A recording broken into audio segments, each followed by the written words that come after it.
Most financial advisors will tell you the same thing. Taking the lottery lump sum is impulsive, foolish. They'll show you a spreadsheet proving the 30-year annuity adds up to a bigger number on paper, and they'll tell you the slow, steady payments are the safe, responsible, grown-up choice. But they are wrong. And what they're not telling you is the part that actually matters. They're not telling you about the corporations that go bankrupt and erase your checks overnight. The state governments that freeze your money in a political standoff, the predatory lawsuits that turn a public payment stream into a target, or the hidden tax loophole that can bankrupt your own children after you die. Today, we're looking at the winners who didn't trust any of it. The ones everyone called paranoid for taking the cash up front, and who were proven absolutely right when the institutions all around them collapsed. Because when you take the annuity, you're not taking money. You're taking a promise. And you're about to see exactly how often that promise breaks. Stay tuned. Let's start with a threat almost no winner even knows exists because it's hidden inside the one choice everyone calls safe. Here's something the lottery will never advertise. When you win a state-run jackpot and choose the annuity, the state does not keep your money in a vault and pay you from it. It doesn't hold your cash at all. Instead, it quietly takes that money and buys an annuity contract from a private third-party insurance company. And that insurance company, a business you were never told about, whose name you'll never see, whose books you can't inspect, becomes the entity actually responsible for paying you for the next 30 years. Your safe, government-backed lottery annuity is only as safe as a private insurer you didn't choose and have never heard of. In the late 1980s, several state lotteries handed their winners' annuities to a company called Executive Life. On paper, it looked solid. Underneath, it was quietly funding its entire empire with high-risk junk bonds. In 1991, the California branch collapsed. Then, in 2012, its sister company in New York went into liquidation. And when those companies went down, they took thousands of people's guaranteed incomes down with them. Some lottery winners got lucky. Taxpayers stepped in and bailed out certain state lottery obligations to avoid a public scandal. But thousands of other people holding annuities and structured settlements through those same insurers had no safety net at all.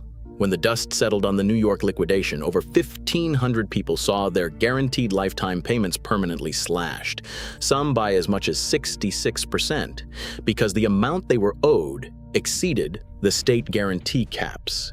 2/3 of their income gone.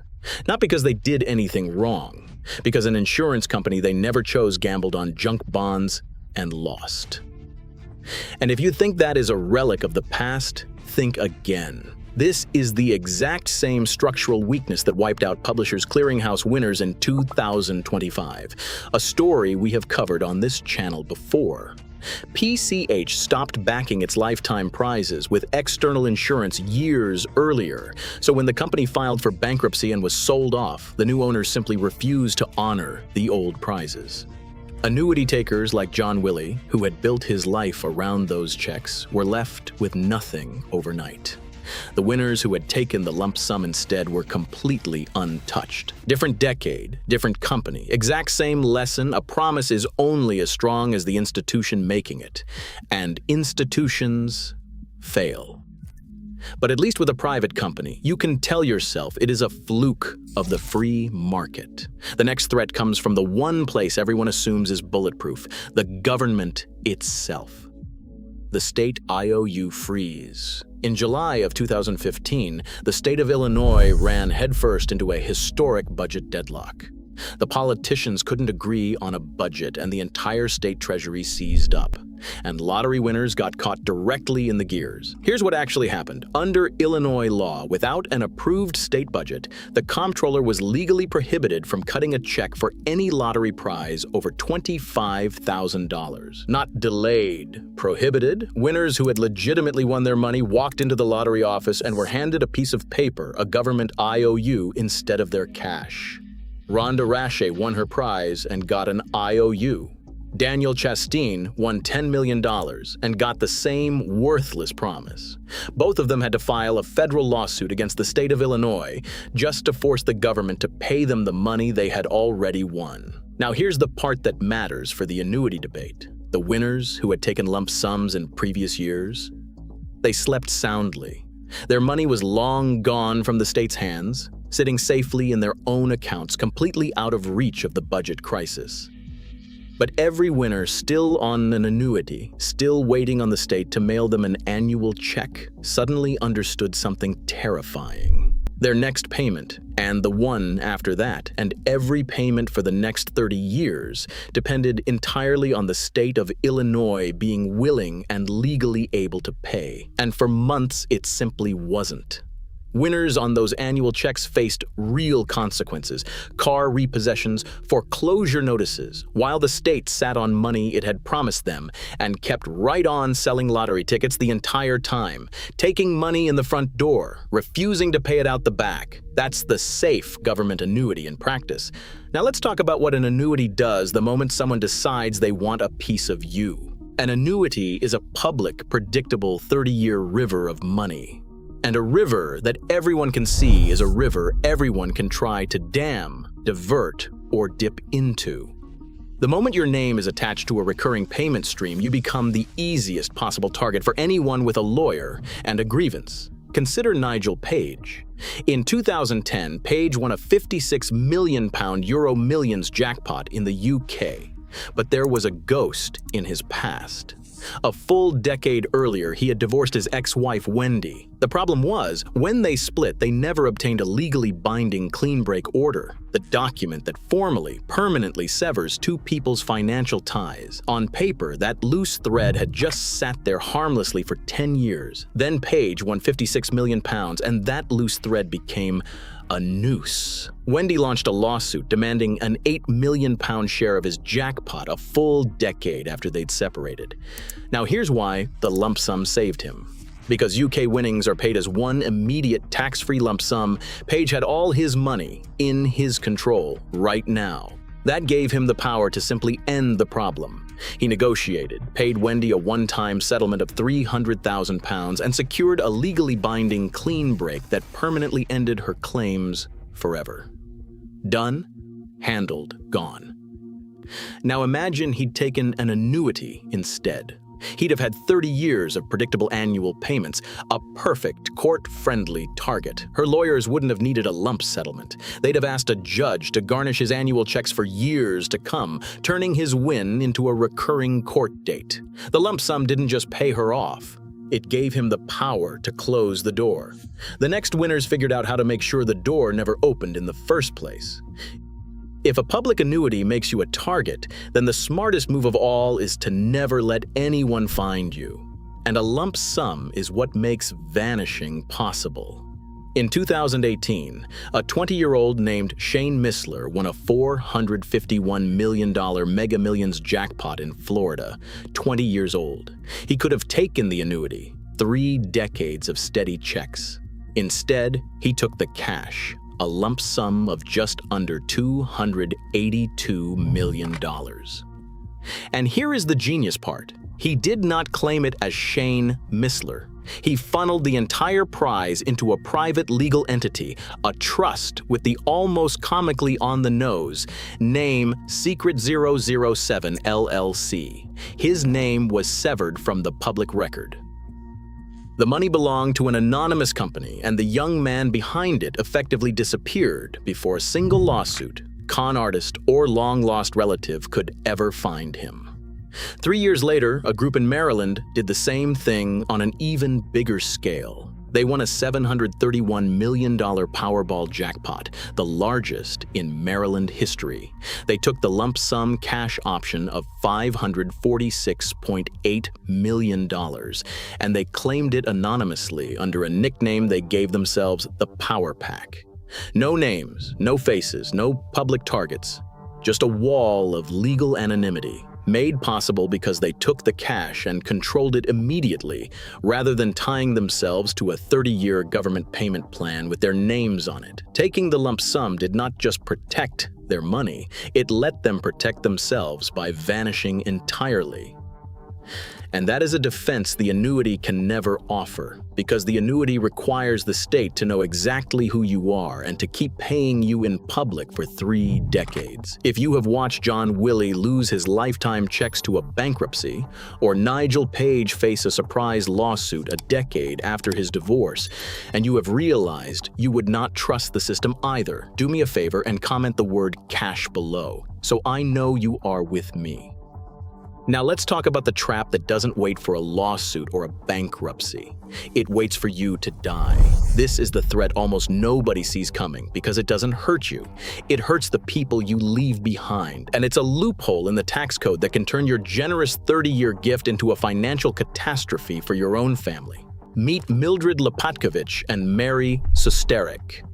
In 1991, these 2 women co-won a $20 million Ohio jackpot. They did the responsible thing, the thing everyone recommends.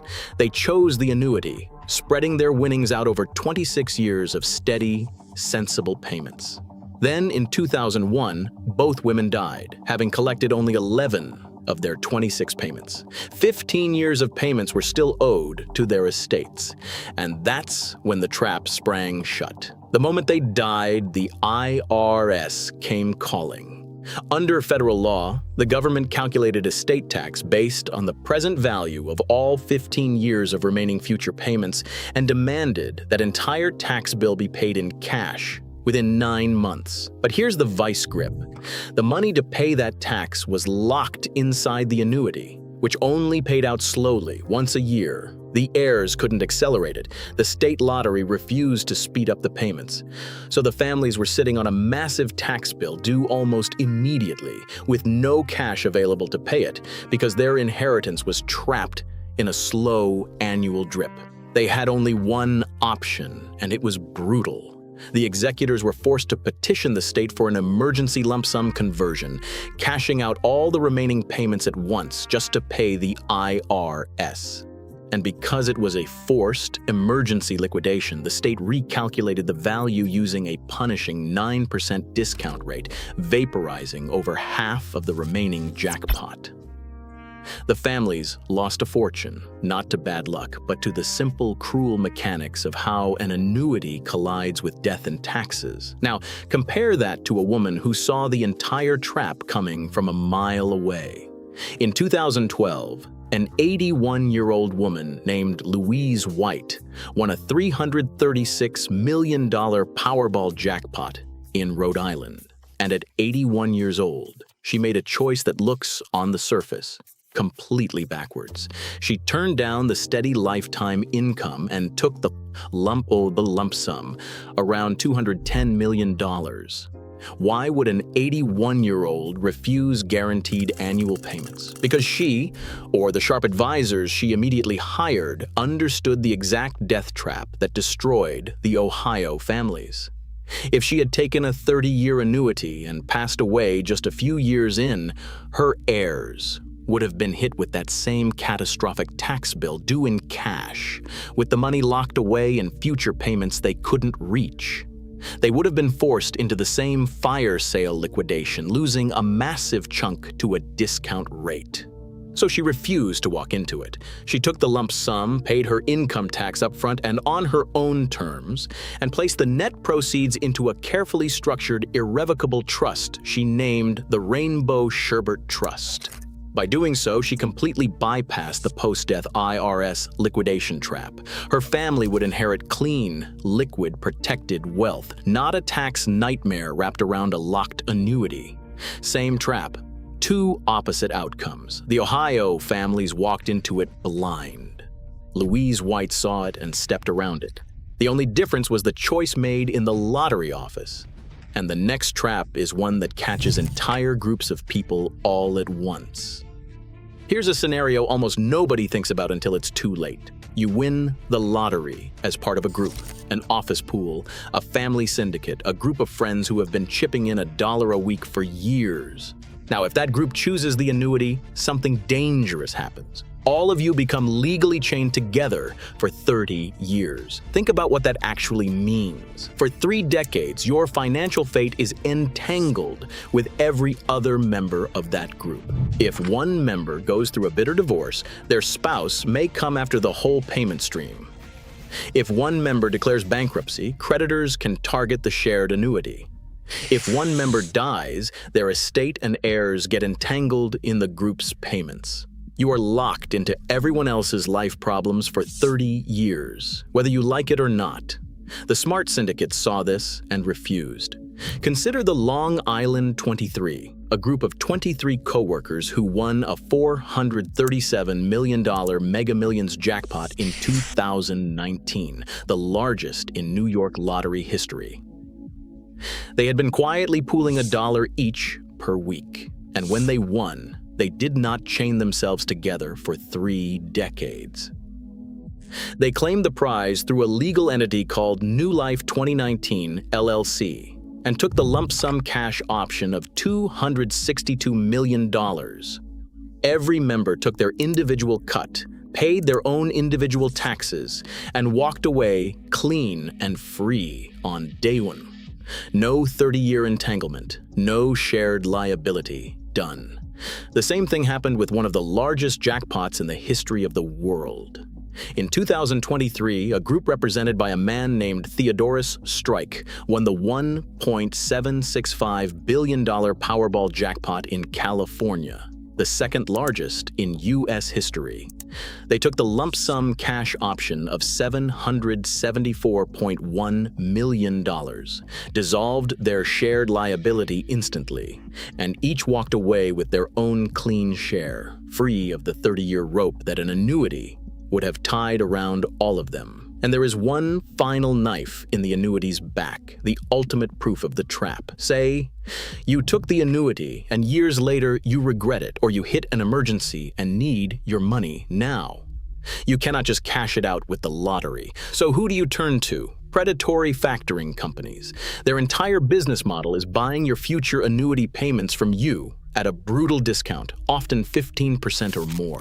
You go to them trying to unlock $1 million of your own money, and they hand you back pennies on the dollar, keeping the rest for themselves. That industry exists for one reason only: to feed on people who chose the annuity and lived to regret it. The winners who took the lump sum never had to walk through that door. Which brings us to the winners who did not just protect their money, they multiplied it. Here's the final nail. A fixed lottery annuity does not adjust for inflation. Every single year, those flat payments lose purchasing power, potentially around 4% a year. $1 in year 30 of your annuity buys a fraction of what it buys today. The annuity doesn't just expose you to collapse and lawsuits and tax traps. It slowly bleeds value the entire time you hold it. But the winners who took the cash and put it to work didn't just avoid that decay. They turned their winnings into engines that grew. Take William Roberts, a truck driver who won $1 million in 2024. He took the net lump sum, $5 million.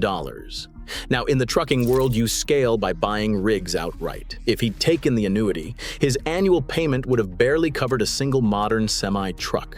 But with the lump sum in hand, he bought multiple commercial trucks immediately and turned a static lottery prize into an active, growing logistics business. Or take Jason Fry, a bartender who was on the brink of bankruptcy in 2007 when he won a share of a Florida jackpot. He took a $13.6 million lump sum and used that immediate liquidity to buy a struggling Batteries Plus franchise. Under his ownership, he scaled it into the #1 franchise location in the entire country, then bought more locations and a commercial driving range on top. A slow annual check could never have funded that. The lump sum turned a nearly bankrupt bartender into a genuine entrepreneur overnight. And some winners took that immediate power and pointed it at something bigger than themselves. Paul and Susan Rosenau had lived through the unthinkable. They lost their infant granddaughter to crab disease, a rare and fatal genetic disorder. Then in 2008, they won a Powerball jackpot and took the lump sum, $88 million. And because they had all that capital immediately, they didn't have to wait. They poured $26 million upfront into establishing the legacy of Angels Foundation, funding time-sensitive medical research and clinical trials right away, accelerating the science by decades. An annuity would have drip-fed them a little each year, delaying the very research that could save other children's lives while the clock ticked. The lump sum let them act now, when it mattered. The Smith family in New Jersey did the same. When they won their jackpot in 2016, they took the $284 million lump sum, pooled their cash, and immediately launched the Smith Family Foundation, funding community projects and acquiring spaces in their own neighborhood on day one, instead of waiting decades for the money to trickle in. Cash up front meant impact up front. But no one proves the power of the lump sum more completely than the two men we're closing with. Peter Lavery was a bus driver in Belfast when he won £10.2 million in 1996. He took the lump sum. And instead of letting it sit and decay in low-yield payments, he went to work. He bought 33 properties. And then he did something extraordinary. He invested £5 million up front to build Titanic Distillers, the first working whiskey distillery in Belfast in 90 years. You cannot build a distillery on a slow annual check. The capital costs are enormous and immediate. Only a lump sum could have funded a venture that heavy. And it made him a fortune. And finally, Neil Wanless. In 2009, Wanless was a 23-year-old rancher from one of the poorest counties in America. His family had lost their home to the bank and was living in a camper. His father sold scrap metal to cover the property taxes. Then Neil spent a few dollars on a Powerball ticket and won $232 million. Everyone will tell you the lump sum is the smaller, discounted option. They say, you are leaving money on the table. Neil Wanless is the final, definitive answer to that lie. He took the lump sum, a net of about $88.5 million, and immediately did what an annuity could never allow. He bought a 65-square-mile ranch, the Bismarck Trail Ranch, for around $15 million. Then he spent his 20s doing the only thing he'd ever known how to do, working the land, running the operation, building it up. And in late 2022, Neil Wanless sold that ranch for $37 million. He more than doubled his real estate investment. Think about what that means against the annuity. A fixed annual payment would have been quietly losing value to inflation for those same 13 years.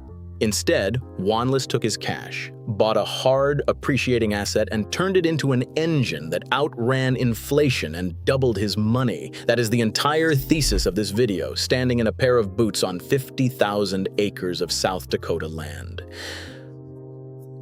So here's the truth the just take the annuity crowd will never tell you. When you choose the payments, you are not choosing safety. You are choosing to trust. You're trusting that a private insurer you've never heard of won't collapse, that a corporation won't go bankrupt and erase you, that a state won't freeze your money in a budget war, that no lawsuit, no divorce, no death, and no tax loophole will ever turn your steady stream into a trap. That's an enormous amount of faith to place in institutions that have broken that exact promise over and over for decades. The winners in this video didn't place that faith in anyone. They took the cash. They took control. They removed every middleman, every corporation, every bureaucrat, and every point of failure standing between them and their own money. Some of them dodged a collapse, some escaped a trap, and some built empires. But every single one of them understood the one rule that matters most. The only money you truly own is the money already in your hands. Leaving your wealth in the hands of corporate boards and state bureaucracies is a risk most people never understand until it's too late. If these cases prove to you why the lump sum is the ultimate financial shield, hit subscribe, because we're going to keep exposing the systemic traps they don't want you to see. And drop that word cash in the comments if you're taking the money and never looking back.